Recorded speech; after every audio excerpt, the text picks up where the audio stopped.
პირდაპირ ეთერში მუშაობას იწყებს მე-9 არხის საინფორმაციო სამსახური. ეს არის ახალი 12 სოფო ჩაკვეტაძესთან ერთად გამარჯობა. ქართული ოცნების მორიგი რეგიონების მასშტაბით რიგით მე-11 არცია დღეს 4 საათზე ზუგდიდში გაიმართება. კოალიციის დეპუტატობის კანდიდატი ირაკლი ალასანია აცხადებს, რომ მანიფესტაციამ 7 გარემოში ჩაივლის. ზუგდიდის მთავარ მოედანზე, სადაც 2 კვირის წინ ნაციონალური ყრილობა გაიმართა, ამ წუთებში ქართული ოცნების ამზადისია. თემას პირდაპირ ეთერში გურამ როგავა განაგრძობს. გურამ, მოგესალმებით.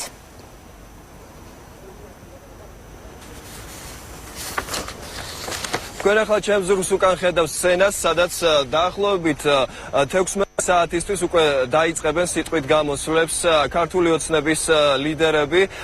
აქ უკვე თითქმის მზად არის სცენის კონსტრუქცია, თუმცა ამ დროისთვის ტექნიკოსები მუშაობენ იმისთვის, რომ დაიხვეწოს ხმის სისტემა, რათა აქ მოსულმა ადამიანებმა მოისმინონ ის განცხადებები, რასაც პოლიტიკოსები სცენიდან გააკეთებენ. მუშაობს ტექნიკური ჯგუფი დილის 9 საათიდან და ისინი აცხადებენ, რომ 15 საათისთვის ყველა ტექნიკური პრობლემა იქნება მოგვარებული და ყველანაირად გამართულად დღევანდელი აქცია ჩაივლის. ასევე სამზადის რა შეეხება, ჩვენ შეგვიძლია მოვისმინოთ კომენტარი ამ სამზადის ხელმძღვანელი პირისა და კიდევ ასევე გთავაზობთ კომენტარს იმ მოსახლეობისა, რომლებმაც გადაწყვიტეს დღეს მიუხედავად წვიმიანი ამინდისა, რომ შეუერთდნენ ქართული ოცნების ზუგდიდის აქციას. მონტაჟი ძირითადად დამთავრებულია ყველაფერი. ეხლა ველოდებით გახმოვანების და განათების ხალხს 3 საათისთვის ყველაფერი მზად იქნება. ველოდებით მთელ სამეგრელოს რეგიონს ბატონ ბიძინა ივანიშვილის შეხვედრაზე. ამით მთავრდება ტურნე.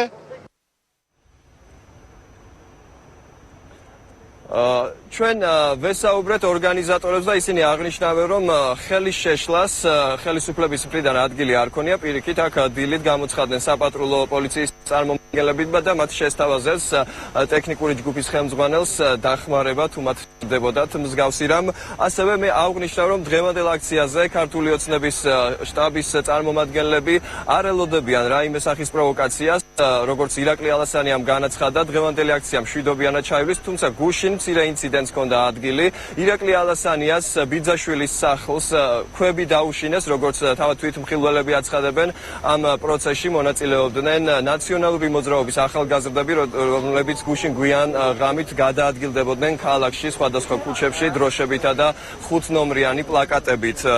ირაკლი ალასანიამ განაცხადა, რომ მიუხედავად ამ ინციდენტისა ის იმედს იტოვებს, რომ დღეს აქცია ასე ვთქვათ არ გამწვავდება და ხელისუფლება არ მიიღებს პროვოკაციაში მონაწილეობას.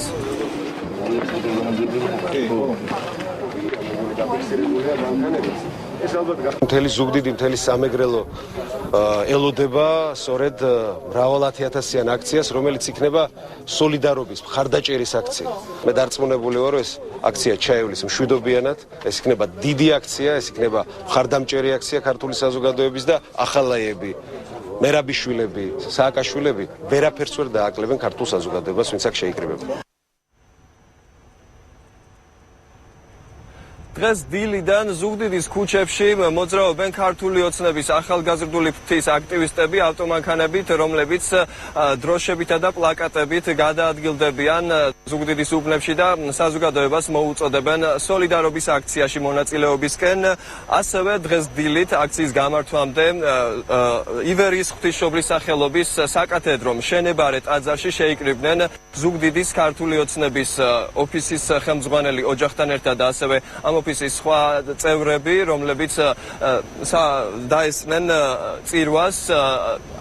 აქვე იმყოფებოდა ნაციონალური მოძრაობის ზუგდიდის მაჟორიტარობის კანდიდატი როლანდ ახალაია, რომელიც საკურთხეველში მიიპატიჟა მეუფე გერასიმემ და მათი აუდიენცია დაახლოებით 9 საათს გრძელდებოდა. ჩვენთვის უცნობია თუ რაზე ისაუბრეს როლანდ ახალაიამ და მეუფე გერასიმემ ტაძარში საკურთხეველში, რადგან როლანდ ახალაიამ კომენტარი არ გააკეთა მედიისთვის და ტაძარი უკომენტაროდ დატოვა. რაც შეეხება დღევანდელ აქციას, ამინდი როგორც ხედავთ არის მოღრუბლულია და პროგნოზირებენ წვიმას, თუმცა მიუხედავად ამისა შეკრებილი მოქალაქეები, აქტივისტები ქართული ოცნებისა აცხადებენ, რომ ისინი დღეს უამრავ ადამიანს ელოდებიან არა მხოლოდ ზუგდიდის, არამედ სამეგრელოს სხვა მუნიციპალიტეტებიდან. ეს იყო გურამ პროგრამა ზუგდიდიდან. მაშასა ზუგდიდში აქციაზე დასასრებად მთლიანად სამეგრელოს რეგიონი ემზადება. ფოთში უკვე მობილიზებულია 3000 ადამიანი. 250 სამარშრუტო ტაქსისგან შემდგარი კოლონა ფოთისკენ რამდენიმე წუთში დაიძრობა. ისინი დილიდან იკრიბებიან ქალაქის დასასვლელში. რა ვითარებაა ფოთში? ამას ახლა ლაშა ზარგინავასთან შევიტყოთ. ლაშა მოგესალმებით გიწმენთ.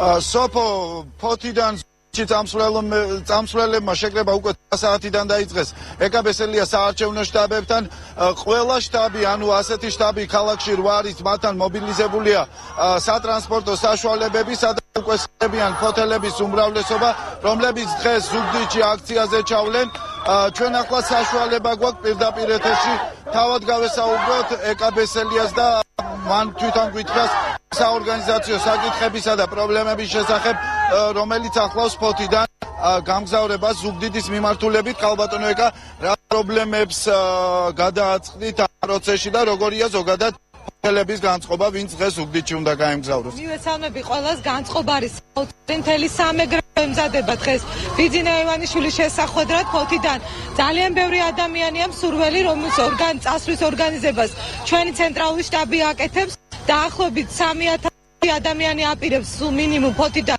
ზუგდიდში ჩასვლას დილიდან პრობლემები დაიწყო დევნილთა დასახლებებში ნაციონალური მოძრაობის აქტივისტები დადიან ოჯახებში და ეუბნებიან რომ გაბედავს და წავსავა ამ აქციაზე მათ საცხოვრებელ სახლებთან დაკავშირებით დაკანონების პროცესი როგორც იცით დაწყებულია პრობლემები შექმნებათ ამის მიუხედავად ახლა ჩვენი საორგანიზაციო ჯგუფი ცდილობს რომ ეს პრობლემები მოაგვაროს და ჩვენ მაქსიმალურად შევეცდებით რომ უზრუნველყოთ ყველა იმ ადამიანის მშვიდობიანი წავა ზუგდიდში ვისაც უნდა რომ სამეგრელოს ამ დიდი შექმნის თანამონაწილე გახდეს ასეთი ტიპის პრობლემები დილიდან არის ხელშემშელი ფაქტორები თუმცა განწყობა არის ისეთი ფოთში და მთლიანად სამეგრელოში რომ ხალხი ემზადება გამარჯვებისთვის დღეს ზუგდიდში ეკრება იქნება გვირგვინი მთელი ამ საარჩევნო პროცესის და ამ პოლიტიკური კამპანიის რომელიც ბიძინა ივანიშვილმა და ქართულმა ოცნებამ დაიწყო თქვენ ნახავთ ზუგდიდში რა მოხდება დღეს ეს იქნება დიდი თავყრილობა რომლითაც საქართველოს მთლიანად აჩვენებს რომ მზად არის 1 ოქტომბერს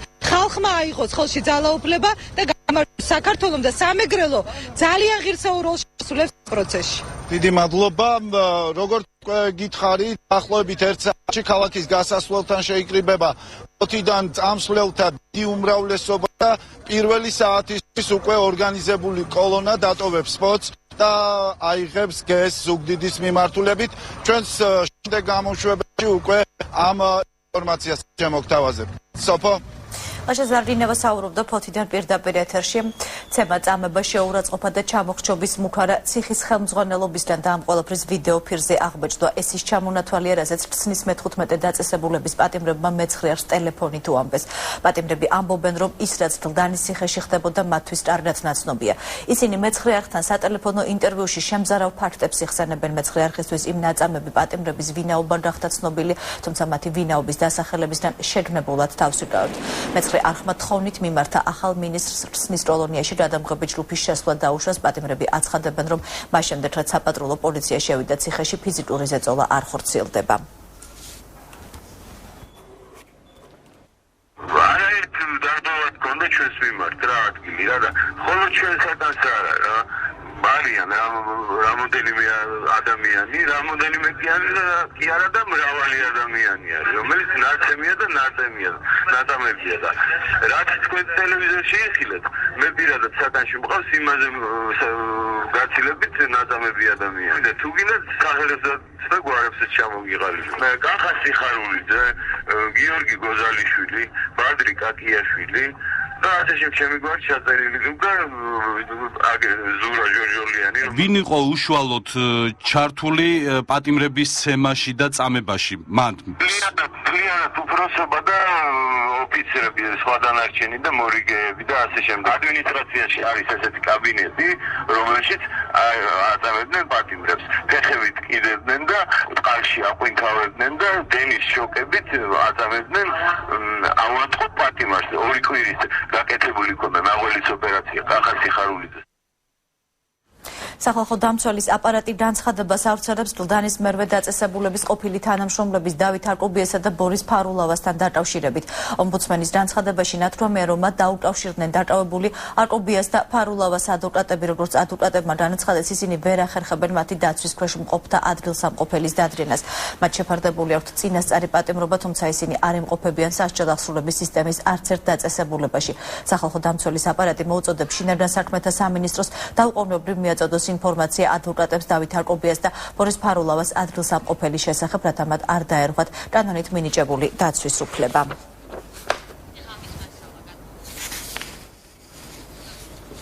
გლდანის ციხესთან პატიმრების ახლობლები და სტუდენტები გვიან ღამემდე არ დაშლილან წუხელ გლდანის მერვე საპყრობილესთან რაიმე ინციდენტს ადრილი არ ქონია. საპყრობილესთან სასულიერო პირები მოდიოდნენ და ისინი ხალხს მშვიდობიანი პროტესტისკენ მოუწოდებდნენ. გლდანის ციხესთან შეყრებილებმა მსჯავრდებულთათვის ლოცვები წაიკითხეს. ციხეში მნახველთა მიღება 24 საათის განმავლობაში ხდებოდა. მსჯავრდებულების ახლობლებს თავიანთი პატიმრების მონახულება შეუფერხებლად შეეძლოთ.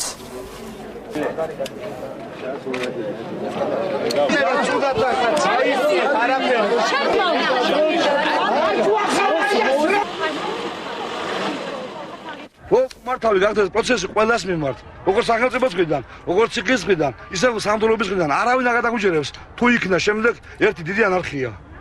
ეს გამოვლილი გვაქვს, ახლა გეხვერწებით, უმორჩეთ პატესამას გთხოვთ ყველას, ლოცვით და სიმშვიდით. ხელებს ესე მაწყობიებდნენ თავზეო, საღამომდენ უფლება აქვთ რომ ხელი ჩამოგვეშალავთ და მე გულიღო შეგვიწუხდებოდა და დაბლა რომ დავარდებოდითო, კიდე ცემა გვცემდენო. აი გულშეწუხებულებს კიდე გვცემდნენ. ეხლა როგორ არის? ეხლა მეორეში, ეხლა გთხოვს, რომ არ დაიშალოთ, თქვენი იმედი გვაქვს. თქვენო დაიშლებითო ჩვენზე ისევ ზეწოლა და ცემა გაგრძელდებაო. მიხედეთო სიტუაციას გარეთო და ჩვენ დაიმედებული ვართო, როდესაც გარეთ ჩვენი ახლობლები და საზოგადოების წარმომადგენლები არიან და ასეთ სიტუაციაში ჩვენს ცემას და ჩვენს წამებას უკვე შიგნით ციხეში ერიდებიან. ასეთი იყო გასული ღამე გლდანის ციხეში და რა ვითარება ახლა სასჯელ ახსრულების დაწესებულებასთან. იქ იმყოფება დილიდან ჩვენი გადამღები ჯგუფი თორნიკე კვერანჩხელაძეს ვრთავთ პირდაპირ ეთერში. თორნიკე, რა ვითარება ციხეში ამ დროისთვის? დიახ, რამდენიმე წუთის წინ აქ გიორგი დუღუში იმყოფებოდა და მან განცხადება გააკეთა ჟურნალისტებთან, როგორც ის ამბობს, ჟურნალისტებს მოუწოდა ზოგადად მედიის წარმომადგენლებს მოუწოდა, რომ უღარ დაატრიალებენ იმ კადრებს, რომელიც მესხეთის ეთერში გავიდა. საქმე ეხება პატიმართა წამებას, წამების ამსახველ კადრებს და მოუწოდა მედიის წარმომადგენლებს, რომ მისცეს მას მუშაობის საშუალება.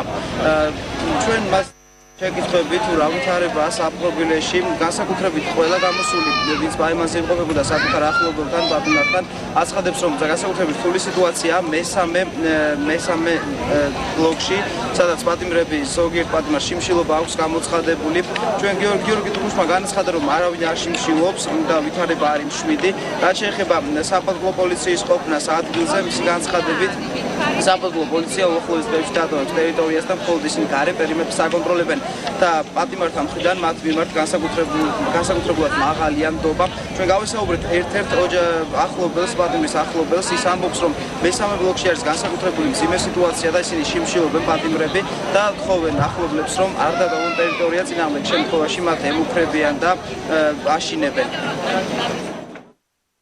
ითხოვენ სახალხო დამცველს შემოვიდნენ და ვნახონ 13 რა ქვია იმას ოთახში საკანში 13 რომელი პორცია რომელი მდგომარეობაში ვერ გეტყვიდე და კიბეებზე ვეღარ ჩახვალ შემოვიდნენ და გადაგვიღონ ტელევიზიად შემოვიდეს და სახალხო დამცველი ნაცემები ყველანაირად განადგურებული მეტი არ იტყვია.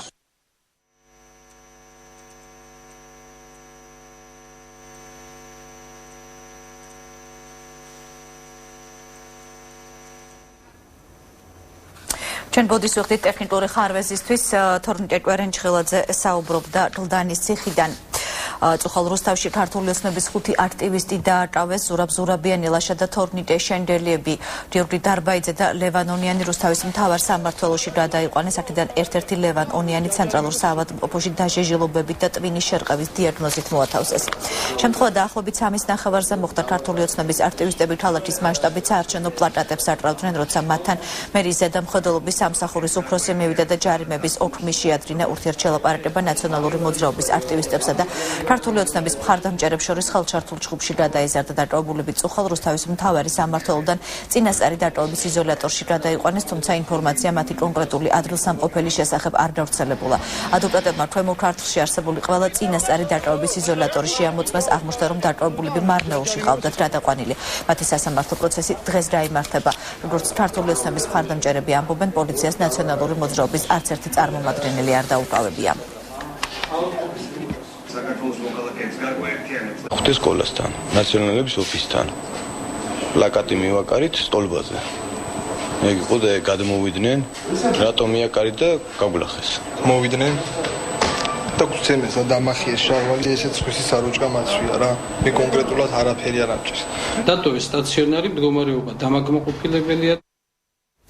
გუშინდელი აქციის დროს დაკავებულ 4 პირს სასამართლომ ადმინისტრაციული პატიმრობა შეუფარდა. ლაშა მესხიას და დავით ფაცაციას 40 დღიანი, შოთა ბაზერაშვილს და კონსტანტინე ლაბარტყავას კი 20 დღიანი ადმინისტრაციული პატიმრობა შეეფარდა. ჩინარდა საქმეთა სამინისტროს ცნობით მათ ბრალად ედებათ პოლიციელის კანონიერი მოთხოვნისადმი დაუმორჩილებლობა.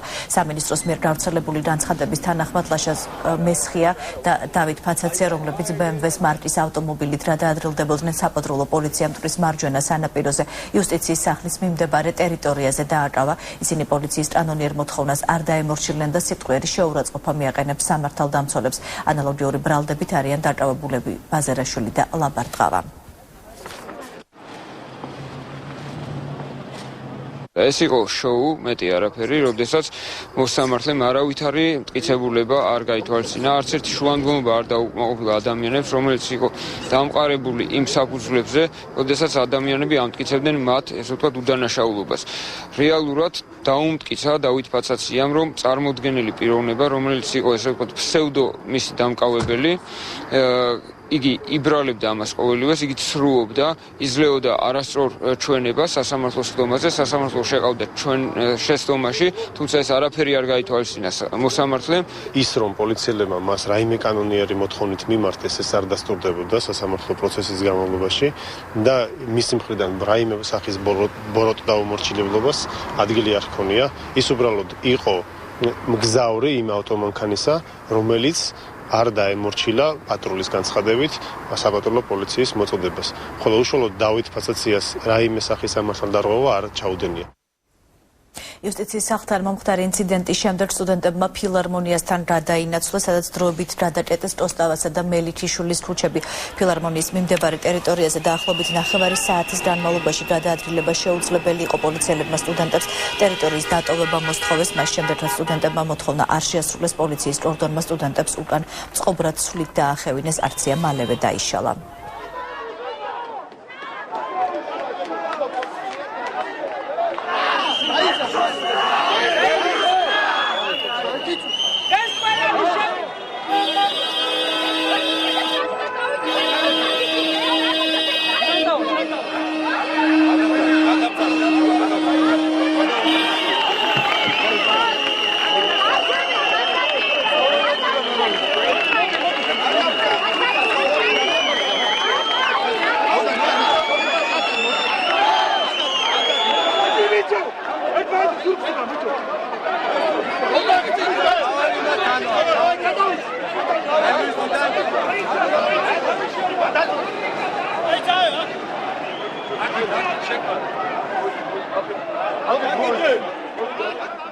მას გავაგებინეთ ჩვენი ხმა, ჩვენ მივაწვდინეთ მას ჩვენი ხმა, მან უნდა იცოდეს, რომ ის ვერ იქნება დაცული.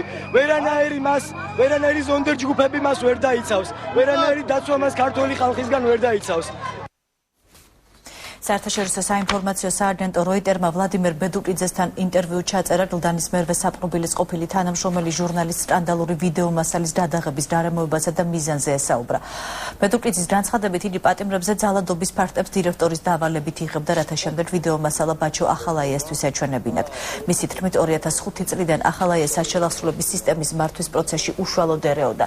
ბედუკიძის განცხადებით, პატიმრების წამებისა და გაუპატიურების ამსახველი ვიდეო კადრების გამოქვეყნების მიზანი ღირსების დაცვა და სააკაშვილის რეჟიმის მხილება იყო. ეს პირი არ ყოფილა გადაღებული არც ერთი ოპოზიციური პარტიის დაკვეთით, ეს იყო გადაღებული ჩემს მიერ, უბრალოდ მემხილებინა სააკაშვილის რეჟიმი და მემხილებინა ის პროცესები, რაც მიმდინარეობდა საჯელახსოვრების სისტემაში. ჩემი მიზანი რაც იყო პატიმრობის ღირსება დაბრუნებოდა და საქართველოში მომავალი რა ასეთი რა მომავალში არ მოხდარიყო, მე მგონი რომ მიღწეულია იმით რომ ახალია მიღწეულია, ახალია განთავისუფლებულია, მაგრამ უფრო მეტია საჭირო ახალია გასამართლდეს და სააკაშვილმა როგორც ნებისმიერ დემოკრატიულ სახელმწიფოში მოხდებოდა დატოვოს თანამდებობა. კოალიცია ქართული ოცნების ჩხოროწყუს მაჟორიტარი დეპუტატობის კანდიდატი ლევან იზორია დლდანის მერვე საპყრობილეში 2008 წელს სოფელ მუხურში მცხოვრებ გიორგი თოლორდავას გარდაცვალების ფაქტებზე საუბრობს. იზორიას განმარტებით პატიმარი არაადამიანური მოპყრობისა და წამების მსხვერპლი გახდა, თუმცა მშობლებს შეატყობინეს, რომ მან სიცოცხლე თვითმკვლელობით დაასრულა. გარდაცვლილის დედის ლუიზა სიჭინავას მიერ წარმოდგენილი ფოტომასალით ნათლად ჩანს წამების ფაქტები. იზორია პასუხისმგებლობას მთლიანად ვაჩო ახალაიას აკისრებს და აცხადებს, რომ აუცილებელია დადრეს ახალაიას სისხლის სამართლის პასუხისმგებლობის საკითხი. ფაქტი აი ამ წამების დღეს დილით დამიკავშირდა ქალბატონი ლუიზა სიჭინავა ჩხოროწყუს რაიონის სოფელ მუხურიდან, რომელმაც მართლაც შემზარავი სურათები წარმოადგინა, თუ როგორ მოკვდა წამების შედეგად მისი შვილი, სწორედ გლდანის ნომერ მერვე საპყრობილეში 2008 წლის 5 იანვარს.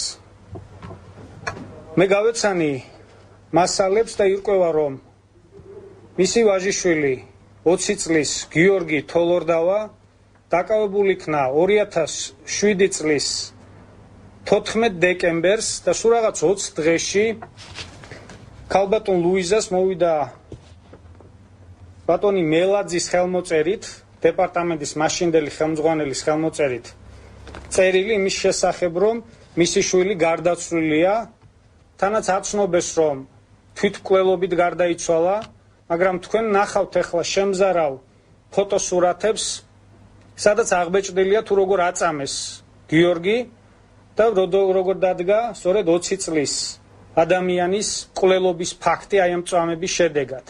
ეს არის კიდევ ერთხელ დასტური იმისა, რომ სწორედ ბაჩო ახალაიას, რომელიც გახდათ 2008 წელს სასჯელახსულებითი დაწესებულების ხელმძღვანელი, ხდებოდა წამების ფაქტები ამ სისტემაში, რომ წავიდნენ ჩემი ახლობლები შვილის წამოსაშნელებლად აქეთ, იქ დახდნენ შავს პოლიციელები და დაუწყეს ჩხუბი.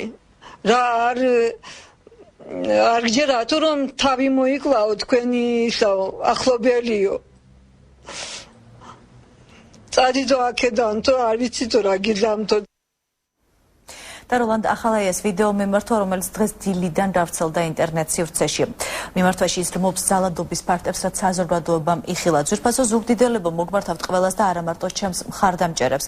მთელი ჩემი ცხოვრება ვემსახურებოდი კანონის უზენაესობას და ვწუხარ, რომ ჩემი ოჯახის გვარს წინასაარჩევნოდ მიზანმიმართულად და ვერაგულად უკავშირებენ ამ სიბინძურეს, ასევე ავრცელებენ გადაუმოწმებელ ინფორმაციას, რომ ამორჩეველი შეიყვანონ შეცდომაში.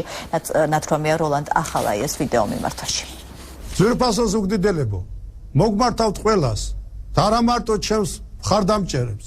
მინდა გაგიზიაროთ ჩემი გულის ტკივილი და აღშფოთება იმ ძალადობის ფაქტების გამო, რაც იხილა საზოგადოება. ეს არის შემაშფოთებელი რამ. გმობამ ყველაფერს, ვაპროტესტებ თქვენთან ერთად.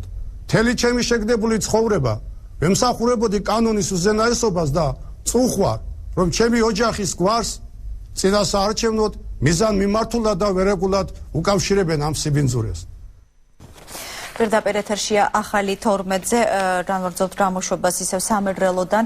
დღეს ზუგდიდში კოალიცია ქართული ოცნების მე-11 აქცია გაიმართება. აქციაზე დასასრებად სამეგრელოს ყველა რაიონიდან აპირებს ხალხი ჩასვლას. ხალხი მობილიზებულია ხობის რაიონში. იქიდან ახლა ჩვენი კორესპონდენტი თეონა გიორგაძე გვერდობა პირდაპირ ეთერში. მისგან შევიტყობთ რა ვითარება არის ხობში. თეონა, მოგესალმებით. ჩვენ ახლა ხობში ვიმყოფებით, სადაც ზუგდიდში ქართული ოცნების მხარდასაჭერ აქციაზე წამსვლელები ამ წუთებში იკრიბებიან, თუმცა მასზე გაცილებით ადრე შეიკრიბნენ ნაციონალური მოძრაობის წარმომადგენლები ხობის შტაბში. სახელმწიფო პარტიის წევრები დროშებითა და საარჩევნო პლაკატებით ქალაქში მსვლელობას აწყობენ. ჩვენ შეკითხვაზე თუ რა მიზანს ემსახურება მათი ეგრეთ წოდებული მარში, პასუხი გაურკვეველია.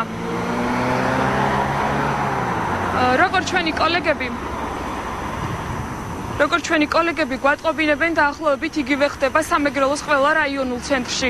ნაციონალური კოლონები რამდენიმე წუთის წინ დაიძრნენ მარტვილიდან, რომელთაც წინ მარტვილის საკრებულოს თავმჯდომარის მანქანა მოუძღოდა. და ამ დრომდე გაურკვეველია მიზანი თუ რას ემსახურება ნაციონალური მარში რამდენიმე საათით ადრე ქართული ოცნების აქციამდე. დიდი მადლობა თეონა გიორგაძე საუბრობდა პირდაპირ ეთერში საქართველოში მიმდინარე მოვლენებს ათონის მთიდანაც ეხმაურებიან წმინდა მთიდან მეცხრეებს ქართველები დაუკავშირდნენ და განვითარებულ მოვლენებთან დაკავშირებით საკუთარი პოზიცია დააფიქსირეს ათონის მკვიდრნი გმობენ პატიმრების წამებას სტუდენტებს კი მოუწოდებენ სიმშვიდე შეინარჩუნონ ათონზე 250-მდე ქართველი იმყოფება ისინი სხვადასხვა მონასტრებში არიან განაწილებული თაზე დაახლოებით 200-250 ქართველი მუშაობს იმყოფება და არა მარტო ქართველია სხვა ეროვნების წარმომადგენლებიც არიან რომლებიც თანაგრძნობას გვიცხადებენ და ჩვენთან ერთად ისინიც დაფუძნებულები არიან მართლაც იმ საშინელი და საზარელი კადრებით რაც ვიხილეთ ივანე ჯავახიშვილის სახელობის თბილისის სახელმწიფო უნივერსიტეტის აკადემიკოსი მარიამ ლორთქიფანიძე სტუდენტების პროტესტს იზიარებს და მათ მხარდაჭერას უცხადებს. ჩემო ახალგაზრდობა სტუდენტებო მოსწავლეებო მთელი გულით ვუერთდებით თქვენს არციებს წუხვა რომ მძიმე ავადმყოფობის გამო ვერ ვართ თქვენს გვერდით როგორც ვიყავი ყოველთვის. მიამაყება თქვენი აქტიურობა უსამართლობის წინააღმდეგ გირჩევთ დაიცვათ ზომიერება არ დაუშვათ პროვოკაციები აღნიშნავს ლორთქიფანიძე სოციალური ქსელით გავრცელებულ მიმართვაში.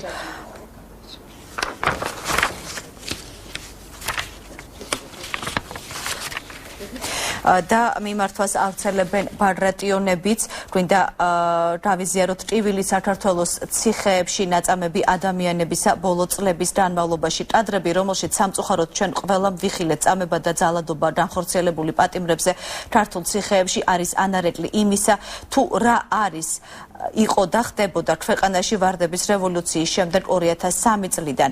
ჩვენმა ოჯახმა პერსონალურად რა დავიტანეთ რეპრესიები ამ ხელისუფლების მხრიდან და ვიყავით იძულებული დაგვეტოვებინა ჩვენი საყვარელი სამშობლო და რაოდენ სამწუხარო რომ ჩემი შვილი რეპრესიების გამო დაიბადა ემიგრაციაში. თქვენთან ერთად ვლოცულობთ მშვიდობისთვის და სამშობლოში მალე დაბრუნებისთვის. წერილს ხელს აწერენ ბაგრატიონები. პირველ რიგში უნდა გადადგეს პრეზიდენტი წინააღმდეგ შემთხვევაში ყველაფერი ისევ უცვლელად დარჩება ამის შესახებ საქართველოს ნაკრების ფეხბურთელმა ზურაბ ხიზანიშვილმა გადაცემა პოლიტმეტრში თურქეთიდან ჩართვისას გააკეთა. მისი თქმით პატიმრების წამების ფაქტებთან დაკავშირებით კალმახელიძის ახალაესან თუნდაც მერაბიშვილის გადადგომა საკმარისი არ არის. მისივე თქმით პოლიტიკაში ჩარევის სურვილი არასდროს გონია და არც რომელიმე მიტინგზე ყოფილა ოდესმე თუმცა წამებაზე უარესი არ შეიძლება მოხდეს რამე ამაზე თვალის დახუჭა წარმოუდგენელია თუ არ ხარ ისეთივე ადამიანი, ვინც ამას აკეთებდა. ასეთი ალბათ სულ 5 ადამიანი იქნება საქართველოში ნაკრებში ყველა ერთ აზრზე ვართ. მე ამას მთელი ფეხბურთელების სახელით ვამბობ აღნიშნა ხიზანიშვილმა. ციხეებში პატიმრების წამების შესახებ მასმედიის საშუალებით გავრცელებულმა კადრებმა შეძრა მთელი საქართველო ეს განცხადება ოლიმპიელებმა გააკეთეს ქვეყნის ყველა მოქალაქემ განურჩევლად პოლიტიკური პოზიციისა პატივი უნდა ვცეთ კანონს ადამიანის უფლებებს და დემოკრატიულ ღირებულებებს საქართველოს ოლიმპიელთა კლუბის სოლიდარობას უცხადებს დაზარალებულ პატიმრებს და მათ ოჯახებს მიმართავთ შესაბამის ორგანოებს გამოიძიონ ეს სასტიკი დანაშაული და დაისაჯონ დამნაშავე პირები ამ რთულ სიტუაციაში მნიშვნელოვანია შევინარჩუნოთ სიმშვიდე და არ შევუწყოთ ხელი არეულობის წარმოქმნას და ქაოსს ქვეყანაში განცხადებას ხელს აწევს საქართველოს ოლიმპიელთა კლუბი.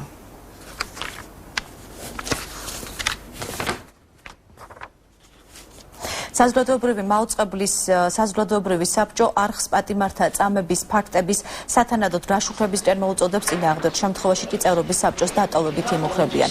მოვითხოთ საზოგადოებრივი მაუწყებლის ეთერში ფართოდ გაშუქდეს სასჯელახსრულების სისტემაში არსებული მდგომარეობა და მოხდეს ამასთან დაკავშირებით საზოგადოებრივი პროტესტის ასახვა ექსპერტთა თუ საზოგადოების წარმომადგენელთა შერჩევითობის პრინციპის გარეშე, რაც წლების განმავლობაში საზოგადოებრივი მაუწყებლის პროპაგანდისტული მანქანის მამოძრავებელი სტილი იყო. თუკი საზოგადოებრივი მაუწყებლის ეთერში კვლავ გარძელდება ფაქტებისა და კომენტარების მიზანმიმართული დამახინჯება. ჩვენ უარს ვიტყვით საზოგადოებრივი საბჭოს წევრობაზე, ნათქვამია საბჭოს განცხადებაში. ამ დროისთვის სულ ეს იყო ახალი ამბებით ეთერში ზუსტად 3-ზე დავბრუნდებით.